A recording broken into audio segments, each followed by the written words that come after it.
इसका मालिक कौन है?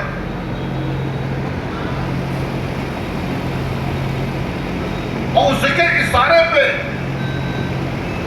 बहुत सारे लोग नाचे, सोशल मीडिया में नाचने की कोशिश कर रहे हैं। भाव नहीं मिला। मेरे लिए आज हर कार्यकर्ता महत्वपूर्ण है। हर कार्यकर्ता महत्वपूर्ण है, हर छोटा हो बड़ा हो, क्योंकि दल ने जिम्मेदारी दी है। मैं सबके दरवाजे पे जाने के लिए तैयार हूं। मैं अपने लोकसभा चुनाव, विधानसभा चुनाव में सबके नहीं गया। जिसको विरोध करना है कर लो, जिसको जो करना है कर लो, गलत नहीं करूं। मान्य अध्यक्ष, जिसकी जो मर्जी हो कल, मैं नहीं गया, लेकिन संगठन को चलाने के लिए मैं जाऊंगा।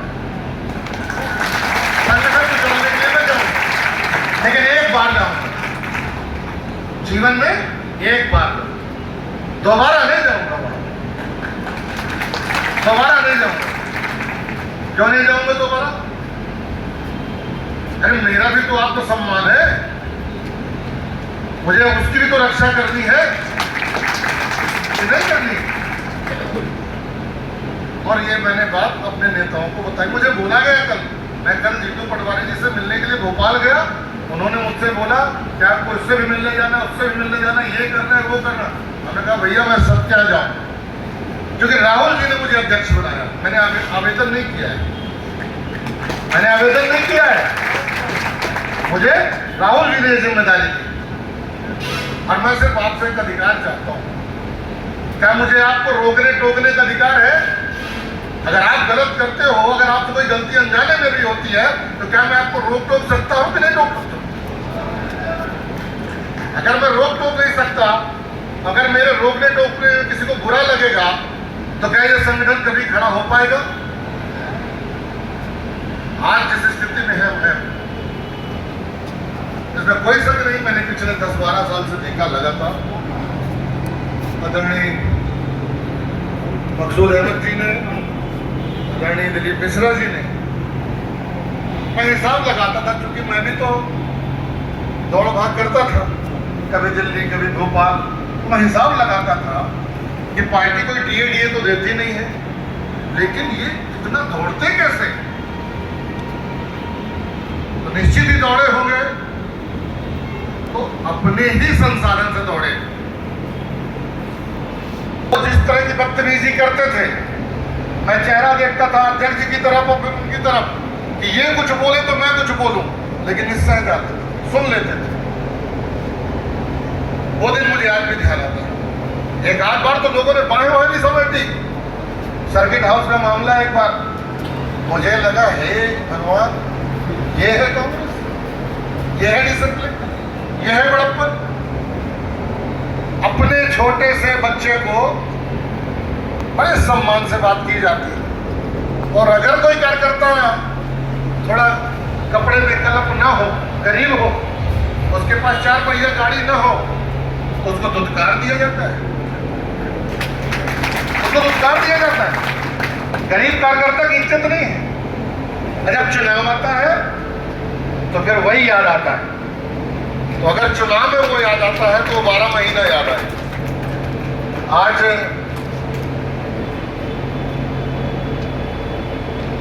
पहली बैठक है।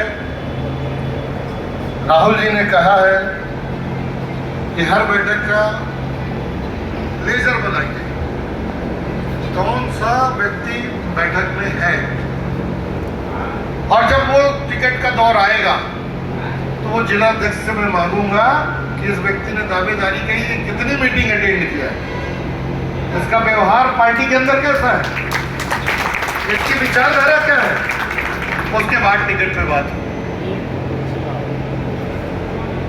मैं वो पॉइंट लिख के आया, जो उन्होंने बोला वो मैं लिख के आया। भाई बोले ब्लॉक और मंडल का गठन भी करना है,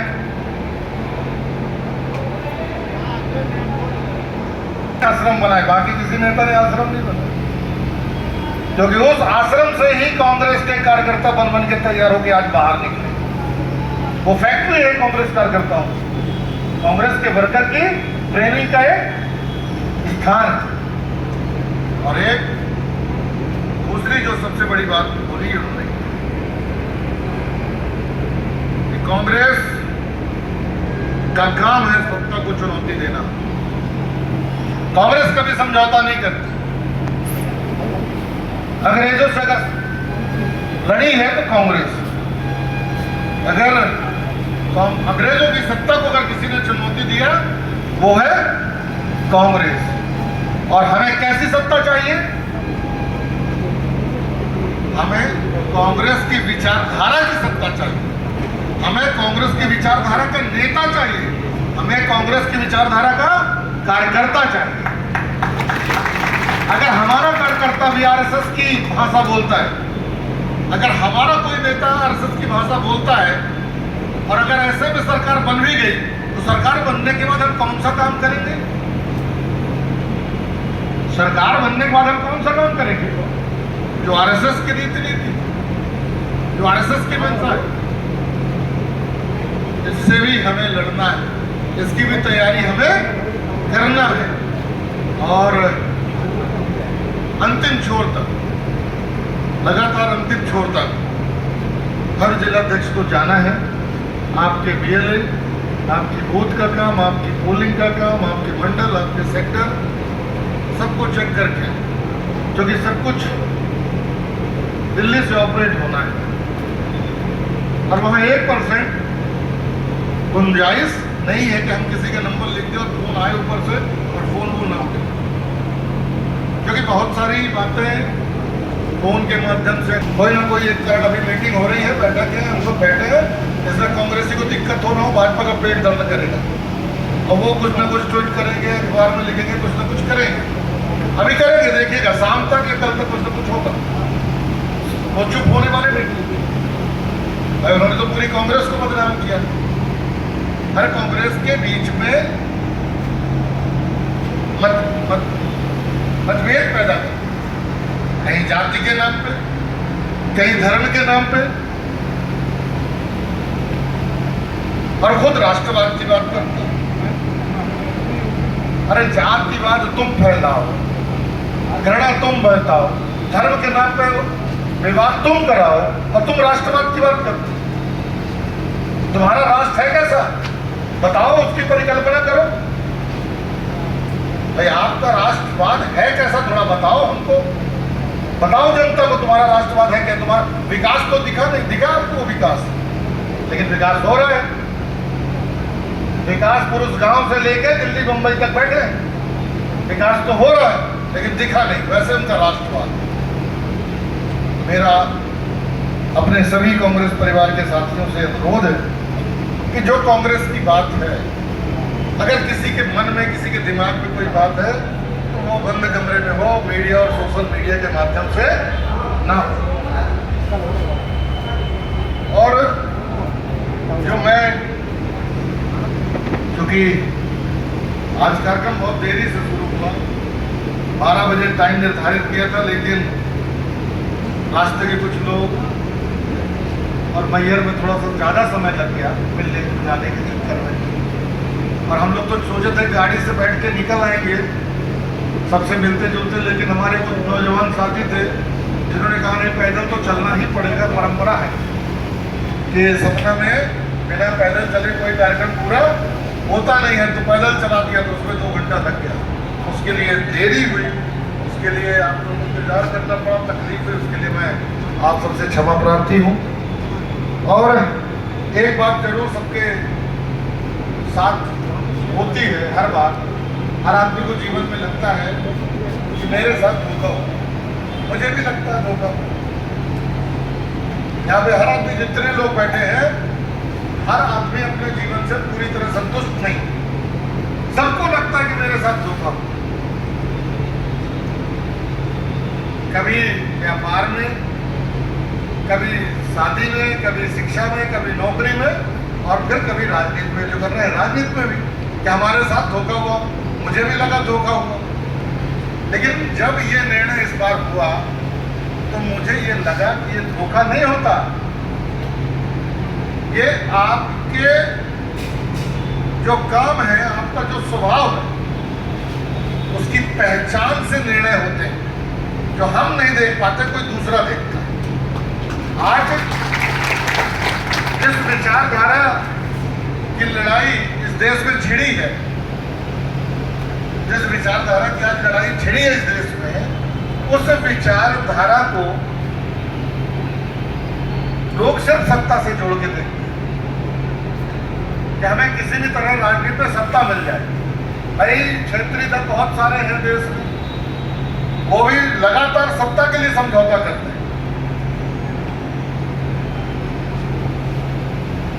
उनके अपने क्षेत्र के हिसाब से काम करने के तरीके हैं, लेकिन कांग्रेस एक राष्ट्रीय दल है। अगर उसका कोई निर्णय होगा जो सार्वजनिक होगा, वो राष्ट्रव्यापी होगा, वो कोई क्षेत्र के आधार पर नहीं हो सकता। अभी जातिगत जनगणना हुई तेलंगाना में, जातिगत जनगणना तेलंगाना में हुई। ईडब्ल्यूएस को 10% आरक्षण दिया, केंद्र सरकार ने दिया ना। वहां अपर कास्ट की संख्या ही 10% नहीं है। अब क्या करेंगे तेलंगाना के लोग? मतलब 10% आरक्षण है शिक्षा में, नौकरी में, लेकिन वहां 10% आबादी ही नहीं है। अब ये फैसला किसका था? आज जैसे मध्य प्रदेश में निर्णय हुआ कि ओबीसी को 27% आरक्षण हम लागू करेंगे, जो होल्ड किया था। आज सार्वजनिक बैठक हुई, तमाम नेता इकट्ठा हुए, पूरे देश में, प्रदेश में इसकी बात हुई, लगातार लड़ाइयाँ हुई।